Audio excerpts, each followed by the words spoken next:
dia, crianças, a paz do Senhor Jesus. Tudo bem com vocês?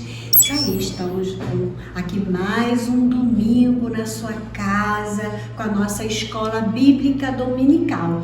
E hoje estaremos falando da lição de número 3. Isso mesmo, essa lição tem o título Uma Igreja para Todos. E essa lição está lá na nossa Bíblia, lá no livro de Atos, no capítulo 4, do versículo 32 ao 37. E no capítulo 5, do versículo 1 até o versículo 11. E aquele textozinho que nós guardamos no coração também está lá em Atos, lá no capítulo 4, no versículo 32. Vamos ver na nossa Bíblia? E diz assim, olha... Todos os que creram pensavam e sentiam do mesmo modo. Atos, capítulo 4, versículo 32. Vamos repetir? Todos os que creram pensavam e sentiam do mesmo modo. Atos, capítulo 4, versículo 32. Isso mesmo. Hoje estaremos falando sobre a igreja primitiva.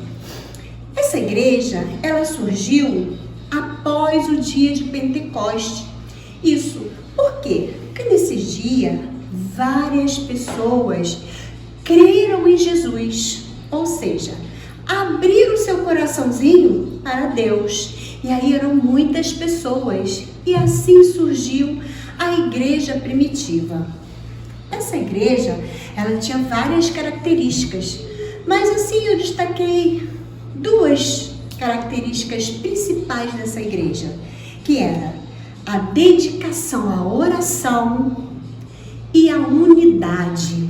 Isso mesmo, existia sim, as pessoas oravam muitas vezes, por várias vezes por dia, e eram uma igreja muito unida. Isso, havia união. Tudo deles eles compartilhavam. Vamos abrir a nossa Bíblia lá em Atos, no capítulo 4, no versículo 34 e 35, para nós lermos juntos. Diz assim, ó: Não havia entre eles nenhum necessitado, pois todos os que tinham terras ou casas as vendiam, traziam o dinheiro. Isso, eles traziam o dinheiro para os apóstolos e os apóstolos compartilhavam esse dinheiro para aquelas pessoas que precisavam. Então ali não existiam pessoas assim necessitadas. Esse foi o versículo 34. E o 35 diz assim, ó: E o entregavam aos apóstolos, e cada pessoa recebia uma parte de acordo com a sua necessidade. Então assim, eles dividiam, eles compartilhavam. Então existia nessa igreja a unidade, a união. E isso agrada ao Senhor, não é verdade? Então, a igreja era dessa forma. E nós vamos trazer hoje dois exemplos. Um exemplo de um cristão exemplar e de um péssimo cristão. Vamos começar falando pelo cristão exemplar.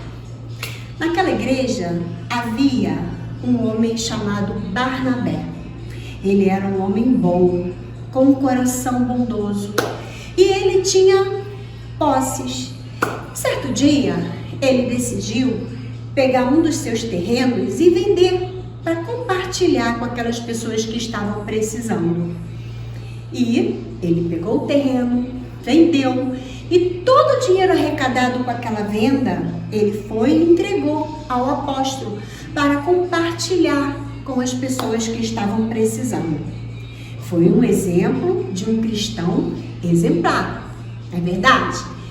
Também existia um casal chamado Ananias e Safira, e eles também certo dia sentiu de vender um terreno para compartilhar com as pessoas que precisavam.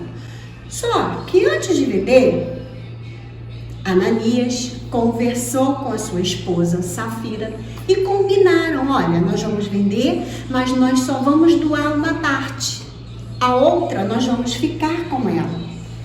E eles combinaram. venderam o terreno, pegaram o dinheiro e foram para entregar o apóstolo. Vamos ler na nossa Bíblia o que aconteceu? Lá no capítulo 5 de Atos, no versículo 3, do 3 ao 5, diz assim, ó: Então Pedro disse a Ananias: Por que você deixou Satanás dominar o seu coração? Por que mentiu para o Espírito Santo? Por que você ficou com uma parte do dinheiro que recebeu pela venda daquele terreno? Antes de você vendê-lo, ele era seu. E depois de vender, o dinheiro também era seu. Então, por que resolveu fazer isso? Você não mentiu para seres humanos, mentiu para Deus. E aí, o que aconteceu? Será que Pedro viu, o apóstolo Pedro viu que Ananias tinha combinado com a sua esposa Safira de dar só uma parte? Ou ele ouviu, ou alguém contou para ele? Não, ninguém contou. Quem contou foi o Senhor, Deus que contou para ele, né? E Pedro continuou e disse assim para Ananias.